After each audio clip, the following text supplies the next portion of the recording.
So డిప్రెషన్లో ఉన్నప్పుడు చాలామంది ఇలాంటి బ్యాడ్ హ్యాబిట్స్ చేస్తూ ఉంటారు.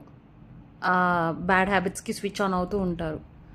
దానిలో స్మోకింగ్, డ్రింకింగే కాకుండా మనకి నచ్చని వాళ్ళు ఇంటికి రిపీటెడ్గా వస్తారు. వాళ్ళు ఎవరో తెలుసా? నాకు కూడా తెలుసు, మా ఇంటికి కూడా వస్తారు వాళ్ళు అప్పుడప్పుడు. కానీ కొంతమంది ఇళ్ళకి పొద్దున్నుంచి సాయంత్రం వరకు వీళ్ళు వస్తూనే ఉంటారండి. ఎవరో చెప్పండి చూద్దాం.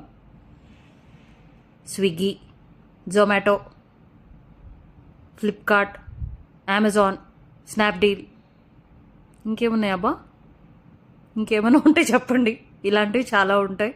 చాలామంది రోజు అదే పొద్దు నుంచి సాయంత్రం వరకు డోర్ బెల్ కొడుతూనే ఉంటారు. మనకి ఫ్రెండ్స్ రారు, చుట్టాలు రారు, నైబర్స్ రారు, ఎవ్వరు రారు. వీళ్ళే మనకు చుట్టాలు, వీళ్ళే మనకు ఫ్రెండ్స్.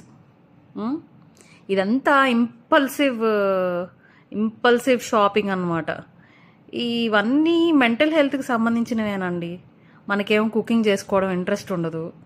ఆ సాడ్, ఆ వర్స్ట్ ఫీలింగ్ నుంచి ఎలా బయటపడాలా అని చెప్పేసి ఏదో ఒకటి బ్రౌజ్ చేస్తూ ఉంటాము. అమెజాన్లో ఏదో ఒకటి నచ్చిద్ది, అవసరం లేకపోయినా అడ్డమైన చెత్త అంతా కొనుక్కొని ఇంట్లో తెచ్చిపెట్టుకుంటాం. ఫుడ్ కూడా అంతే. ఓ స్విగ్గీలు చూస్తూనే ఉంటారు, ఏదో టైంపాస్ హాబీ లాగా చూసి ఏదైనా ఆర్డర్ పెడదామా అని తింటూ ఉంటారు. That is also very bad habit. అవసరం ఉన్నా లేకపోయినా ఫ్లిప్కార్ట్లో బట్టలు కొంటాం. ఏమి సందర్భం ఏమి ఉండనక్కర్లేదు. కరెక్టే కదా? డిప్రెషన్లో ఉండే కొన్ని బ్యాడ్ హ్యాబిట్స్లో షాపింగ్ కూడా ఒకటి, ఈటింగ్ కూడా ఒకటి. మీకు ఏదైనా తెలిస్తే నా కమెంట్ సెక్షన్లో చేయండి.